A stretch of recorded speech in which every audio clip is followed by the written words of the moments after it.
straight path. I didn't go for a finance job. I went for an IT job. I distinguished myself. I was ready to learn. I was ready to showcase what I knew, and I got the opportunities. And from then on, my next job was my boss at that place dragging me he got a job elsewhere. They had challenges, and he said, there's this lady I worked with, she's fantastic, she's smart, she's this, and she's a problem solver.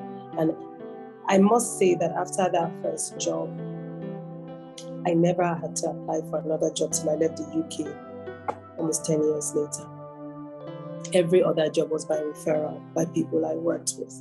So that is another thing I want to talk to you about. What is your relationship with your colleagues? You want to get to the top, it's not by being the toxic madam in the office. You have to be friendly, you have to be helpful, you have to be ready, willing to pitch in when people are struggling. You have to be able to share your learning. People like to learn off other people. So people like people they can learn off, and people who are eager to share their learning without being pushy about it and not trying to lord it over anyone.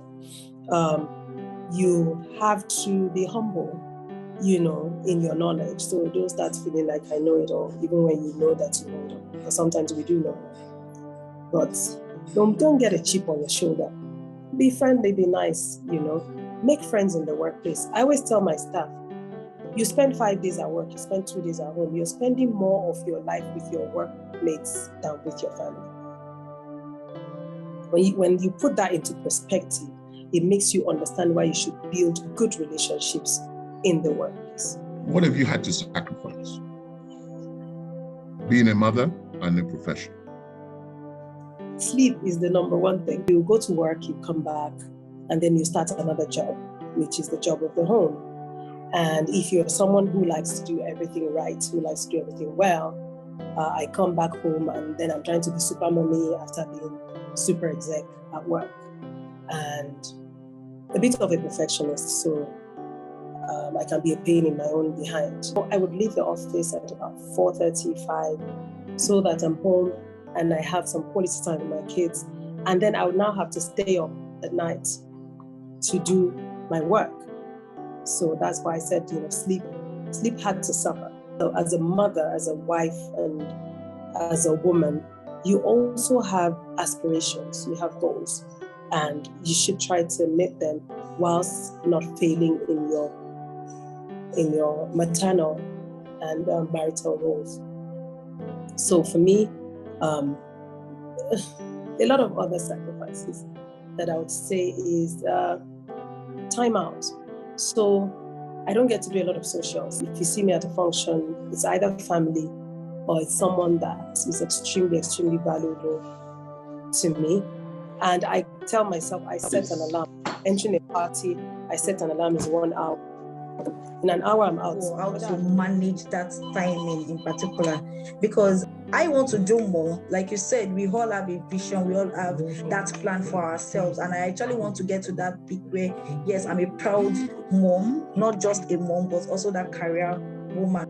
The first thing is people must see that you deliver. So when they know that, whether you're in the office or not, one thing that COVID-19 did for all of us is that it made us realize that the person does not have to be physically in the office to be able to deliver. But not everyone is disciplined. And even my staff, I tell them, I know those that do well, I know those that don't do well working from home. So working from home is not for everyone. Some people will distract themselves with Netflix, with this, with that. And some people are just generally not very responsible. So you can't have a one-size-fits-all approach. And people will tailor things to individuals at times based on your past performance and how much you can be trusted and your integrity as they've seen. What were the particular challenges as a female that were barriers to rising up, first of all, building and rising up and getting to the very top? In the office, and you find that people just assume that because you're a lady, they're just one notch or one step ahead of you. It's not a problem. As I tell people, I'm not a combative feminist. I don't even believe in feminism. I think we should all be humanists. I'm a man, you're a woman, I'm a man. Please do your thing, let me do my thing. Your rights don't stop where mine begin, or you have your rights, I have mine. I think that women are generally discriminated against in the workplace. And so you find that you will have to maybe work twice as hard. Recall that when I got the job in the first place, I was given the more or less chief of operations role because I had experience in every area of the business. I had risk management experience, I had done risk management consulting, I had done risk frameworks, I had implemented them, I had done all of that. I had worked in IT, I was a legal practitioner. So all the and general administration and strategy, I was very strong at. So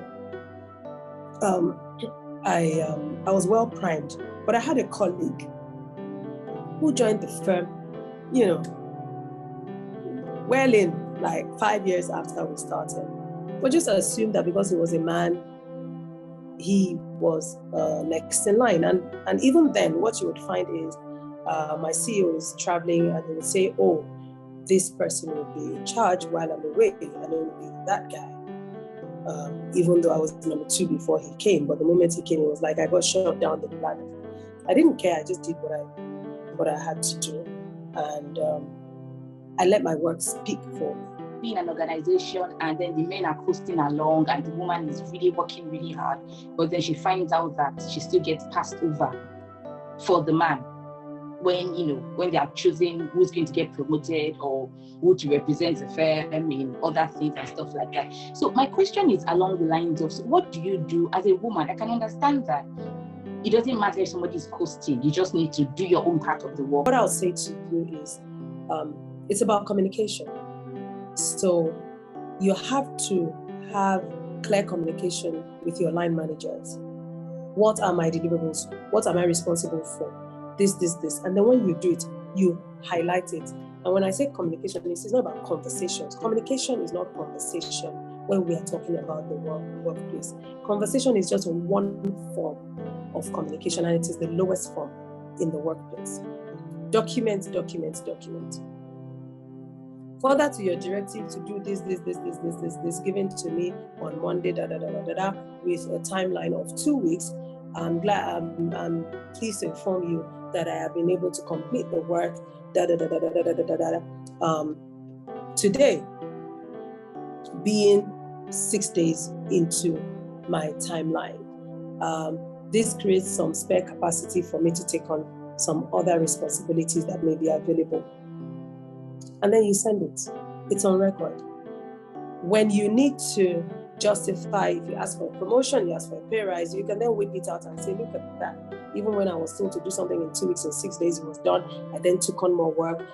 So people can see what you're doing in a non-combative and confrontational way. Polite, clear, and concise communication. Whether you experience any resistance from leading men. Always be resistance from leading. It's because you see, you want to make a partnership or you want to make leadership or whatever. There's always competition. It's not like that slot has been carved out, reserved for you with your name pasted on it. And then sometimes some men don't feel comfortable working with women. And you would determine if people are going to feel comfortable working with you as a woman. If you come into the office all emotional, all emotive, all combative all the time, chip on your shoulder, and before anything is said, it's because I'm a woman, people will be like, you go and sit down on your side. At some point in the professional space, you have to be ready to be one of the boys. And when I say one of the boys, I'm not saying going out drinking and hanging out with them or whatever, but what I'm saying is you can't use your womanhood as an excuse for special treatment. Don't ask for special treatment. Distinguish yourself by your work. There will be resistance. There's always resistance. Like I said, I was talking about that guy that I said was working in my firm, and he had seen himself as de facto number 2, but when the CEO was leaving, the board insisted that I be appointed. And then he started working against me, trying to sabotage me. Once I traveled, he would call general meetings where he would whip up negative sentiments. He was the one that would say, we need to ask for a pay rise generally for everybody, even though he knew that the firm could not afford it, and things like that, making the job difficult. I didn't engage. I just carried on with what I was doing because that was noise. you know? And he did it and did it and did it until he worked himself out of the job. One day, I went out, I came back, 2 members of the board had come, they had engaged him about some happenings, and they said, you are number 2 here to this lady. This, and this happened. What did you do?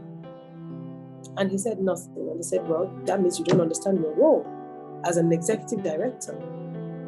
And they asked for his resignation. I didn't even engage. I just let him show himself. So there will be resistance, but you don't meet the resistance with combat or with resistance. You meet the resistance with performance. How do you strike a balance between ensuring that this work gets done as it should be done and people you work with be comfortable with you? In terms of, you talked about people who don't want to do the work. I think the organization has to have their weeding out, I call it the weeding out framework, where you allow a performance measurement or performance management system to weed out non-performance.